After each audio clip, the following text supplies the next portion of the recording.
Team management আমাকে যেভাবে চিন্তা করবে সেখানেই আমাকে খেলতে হবে। বাট যদি আমার পার্সোনাল মানে রেফারেন্স নেন বা পার্সোনাল ওপিনিয়নের কথা বলেন, অবশ্যই আমি 4-5-এর মধ্যেই খেলতে পছন্দ করবো।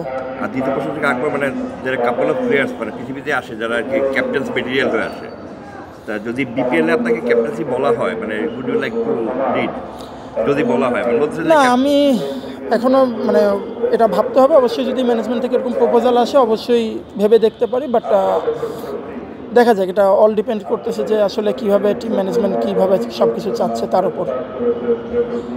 আপনার টিমে মানে কোচ ইজাজ আহমেদ, তিনি আমরা জানি যে তিনি যখন তার প্লেয়িং ক্যারিয়ার ছিল তিনি টেকনিক্যালি কতটা স্ট্রং ছিলেন, কোচিং ক্যারিয়ারও তার খারাপ মানে তার কাছ থেকে আপনি আসলে ব্যাটিং পার্সন হিসেবে হোক, টেকনিকগুলো হোক, কী আপনি আসলে চাইবেন যে তার কাছ থেকে শিখতে বা কীভাবে নিজেকে ইমপ্রুভ করতে?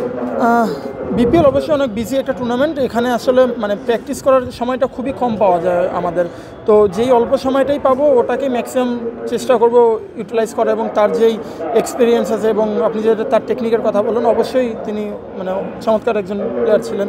তো তার এক্সপিরিয়েন্সগুলো নেয়ার এবং তিনি যেই সাজেশনগুলো দিবে সেগুলো অবশ্যই নিজের মধ্যে আনার চেষ্টা করব।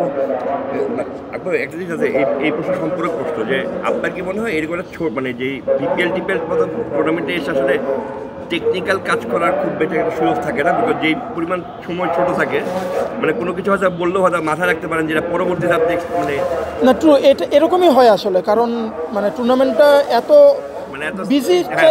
বিজি থাকে। আমার মনে হয় যে মানে প্র্যাকটিসের টাইমটাও আপনি দেখবেন খুবই কম থাকে। যে অল্প সময়টা থাকে সেই সময়ের মধ্যেই আমাদেরকে 8টা টিমকে প্র্যাকটিস করতে হয় একটা মাঠে বা হার্ডলি 2টা মাঠে।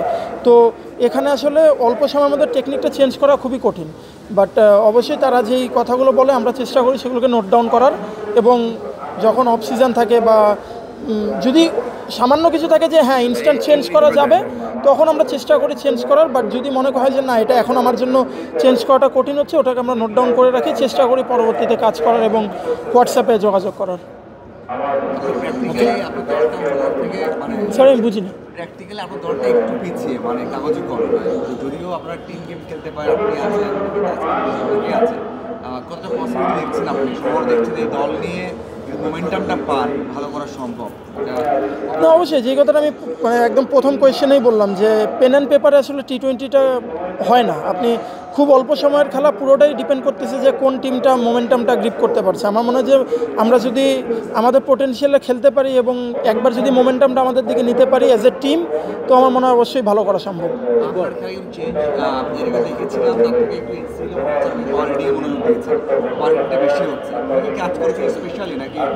হ্যাঁ, স্পেশালি আমি এই যে লাস্ট এইচপি ক্যাম্প যেটা ছিল এখানে মোর আমি হোয়াইট বলে ফোকাস করেছিলাম। তো রাজিন ভাইয়ের সাথে সেখানে কাজ হয়েছিল। তো আমার মনে হয় যে আর সোহেল স্যারের সাথেও মাঝে মধ্যে কাজ করা হয়। তো আমার মানে এইচপিটাতে আমি বেসিক্যালি হোয়াইট বলে বেশি ফোকাস করেছিলাম। হ্যাঁ অবশ্যই, আপনি যখন হোয়াইট বলে খেলতে যাবেন আপনাকে পাওয়ার রিলেটেড কিছু কাজ করতেই হবে এবং কিছু ব্যাক সুইং বা এগুলো জিনিস একটু চেঞ্জ জানতে হয়, তো সেগুলো এনেছিলাম। লাস্ট একটা প্রশ্ন করতে চাই, সেটা হচ্ছে যে আমরা জানি যে আপনাকে যখন আন্ডার-19 ওয়ার্ল্ড কাপ থেকে আসলেন, চ্যাম্পিয়ন হয়ে আসলেন, এরপর একটা মানুষের মনে একটা প্রত্যাশা জেগেছিল হয়তো বা নেক্সট মানে জাতীয় দলেও আপনি খেলবেন এবং মানে উইকেট কিপার ব্যাটসম্যান হিসেবে পরবর্তী মুশফিকুর রহিমের রিপ্লেসমেন্ট হিসেবে। কিন্তু পরবর্তীতে আমরা দেখছি যে জাকির আলী সেই জায়গাটা নিয়ে নিয়েছে এবং মোটামুটি 3 ফর্মেট হিসেবে পারফর্ম করছে। কী মনে হচ্ছে যে এই যে কম্পিটিশনটা যে হলো মানে এই পজিশনে, সেটা আসলে আপনার জন্য কতটুকু ডিফিকাল্ট পরবর্তীতে আসলে জাতীয় দলের জন্য নিজের একটা সুযোগ তৈরি করে দেয়?